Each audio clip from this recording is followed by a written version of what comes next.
नमस्कार मंडळी, ज्योती स्वादिष्ट किचनमध्ये आज आपण घरगुती पद्धतीने अगदी साधं सोपं असं फोडणीचं वरण कसं बनवायचं हे पाहणार आहोत।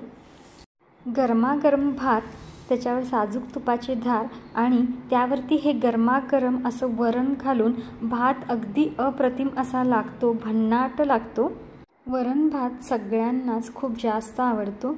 लहान मुलांसाठी अगदी हलका आहार कोणता असेल तर तो वरण भात। तर हेच वरण आपण अगदी सोप्या पद्धतीने घरगुती पद्धतीने आज बनवणार आहोत। तर नमस्कार मंडळी, मी ज्योती तुम्हा सर्वांचं खूप खूप खूप मनापासून स्वागत करते ज्योती स्वादिष्ट किचन या आपल्या रेसिपी चॅनलवरती। आज आपण फोडणीचं वरण कसं बनवायचं हे पाहणार आहोत। तर वेळ न घालवता रेसिपीला सुरुवात करूया। तर इथे मी अर्धी वाटी तुरीची डाळ घेतलेली आहे। तुम्ही तुरीची आणि मुगाची अशी मिक्स डाळ सुद्धा घेऊ शकता। तर हे अर्धी वाटी इतकी डाळ आहे। ही डाळ आपण पहिल्यांदा स्वच्छ अशी धुवून घेणार आहोत। तर त्यासाठी मी एक भांडे घेते, यामध्ये डाळ घालून घेते आणि पाणी घालून आपण ही डाळ स्वच्छ अशी धुवून घ्यायची आहे 1 ते 2 वेळेला।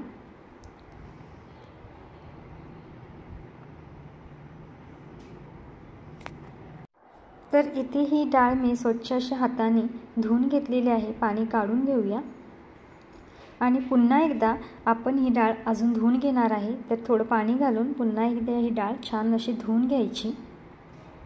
तर हेही पाणी काढून घेऊया आणि यामध्ये आता पाणी घालून ही डाळ 10 मिनिटांसाठी आपण बाजूला ठेवून घेणार आहे, ती भिजू देणार आहे। डाळ 10 मिनिटं भिजली तर ती मऊ शिजते। आता आपण जे फोडणीसाठी लागणार आहे ते साहित्य पाहून घेऊया। इथे 1 टोमॅटो मी बारीक कट करून घेतलेला आहे आणि 2 मिरच्या अशा मोडून घेतलेल्या आहेत मोठ्या साईजमध्ये। हे आपण डाळीमध्येच घालून घेणार आहे। तर आता फोडणीसाठी 4 ते 5 पाकळ्या लसणाच्या घेतलेल्या आहेत, अर्धा चमचा मोहरी, अर्धा चमचा जिरं, 7 ते 8 कढीपत्त्याची पानं, पाव चमचा हिंग आणि हळद 1 चमचा इथं मी घेतलेला आहे, चवीपुरतं मीठ आणि फ्रेश अशी बारीक कट करून घेतलेली कोथिंबीर। डाळ आपण कुकरमध्ये शिजवणार आहे, त्यासाठी इथे मी कुकरचं एक भांडं घेतलेलं आहे आणि यामध्ये आता आपण डाळ सर्व घालून घेणार आहे। ही छान 10 मिनिटं अशी भिजली गेलेली आहे। तर याचमध्ये आता आपण बारीक कट करून घेतलेला टोमॅटो घालून घेऊया। टोमॅटो तुमच्या आवडीप्रमाणे तुम्ही कमी जास्त करू शकता। इथे 2 मिरच्या घेतलेल्या आहेत मी अशा मोठ्या साईजमध्ये मोडून घेतलेल्या आहेत। याचमध्ये आता आपण अर्धा चमचा होईल इतकी हळद घालून घ्यायची। तर इथे अजून थोडं आपल्याला पाणी लागणार आहे, तर यामध्ये अजून थोडं पाणी घालून घेऊया आणि कुकरमधून याला 3 शिट्ट्या करून घेणार आहोत। तर इथे आपली ही डाळ छान अशी मऊ शिजली गेलेली आहे। याला रवीने वगैरे घोटण्याची काही गरज नाही। मऊ शिजल्यामुळे ती पळीने फेटल्यानंतर सुद्धा अगदी छान एकजीव झालेली आहे आणि तुम्ही पाहू शकता अगदी मस्त मऊ अशी आपली ही डाळ इथे शिजली गेलेली आहे। तर अगदी दरदरीत असे आपले हे वरण होणार आहे। तर डाळ छान शिजली गेलेली आहे, फोडणीची तयारी करूया। तर गॅसवरती इथे मी कढई ठेवलेली आहे आणि ह्याच्यामध्ये 2 चमचे होईल इतकं तेल घेतलेलं आहे। तेल छान तापलं की यामध्ये आता आपण अर्धा चमचा मोहरी घालून घेतलेली आहे।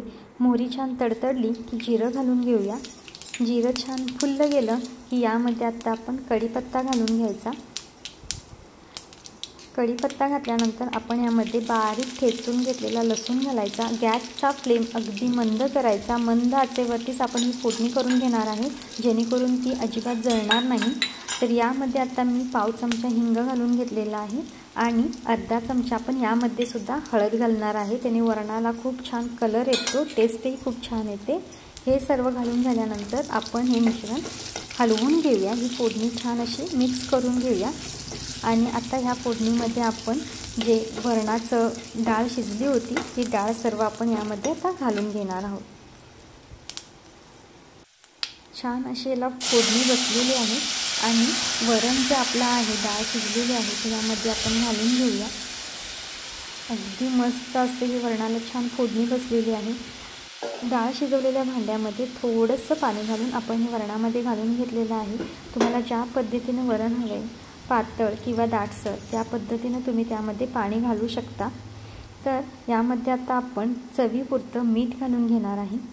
मीठ घालून झाल्यानंतर आपण हे पळीच्या साहाय्याने छान असा हलवून घेऊया, त्याला एकजीव करून घेऊया। तर इथे पहा अगदी दाटसर असं आपलं हे वरण तयार झालेलं आहे। ह्याला एक उकळी येऊ दे। त्यासाठी गॅसचा फ्लेम अगदी आपण मीडियम करूया आणि ह्याला एक छान खळखळून अशी उकळी आणूया। तर इथे वरणाला पहा, अगदी खळखळून अशी उकळी आलेली आहे। वरण अगदी अप्रतिम असं इथे दिसत आहे। अगदी छान दाटसर असं वरण झालेलं आहे। याची टेस्टही खूप छान लागते। अगदी घरगुती पद्धतीने आपण बनवलेलं आहे, साधं सोपं असं हे छान वरण। तर याच्यावरती आता आपण फ्रेश अशी कोथिंबीर घालून घ्यायची। उकळी आल्यानंतर कोथिंबीर घालायची, जेणेकरून ती कोथिंबीर वरणामध्ये अगदी हिरवीगार अशी राहते आणि वरण दिसायला सुद्धा छान दिसतं आणि खायला तर अगदी भन्नाट असं हे वरण लागतं। तर याच पद्धतीनं तुम्ही वरणाची रेसिपी एकदा नक्की ट्राय करा आणि तुम्ही बनवलेलं वरण कसं झालं होतं हे सुद्धा मला कमेंटमध्ये सांगायला अजिबात विसरू नका। तर आजची ही आपली साधी सोपी वरणाची रेसिपी तुम्हाला कशी वाटली हेही मला कमेंट करून नक्की सांगा। व्हिडिओ आवडल्यास लाईक करा, शेअर करा आणि सर्वात महत्त्वाचं, अजूनही जर चॅनलला सबस्क्राईब केलं नसेल तर प्लीज सबस्क्राईब करा। साईडचं बेल आयकनही क्लिक करा, जेणेकरून मी बनवलेल्या रेसिपी सर्वात आधी तुमच्यापर्यंत पोहोचतील आणि तुम्हाला त्या पाहता येतील। तर पुन्हा भेटू अशाच नवनवीन रेसिपीसोबत। तोपर्यंत बाय बाय।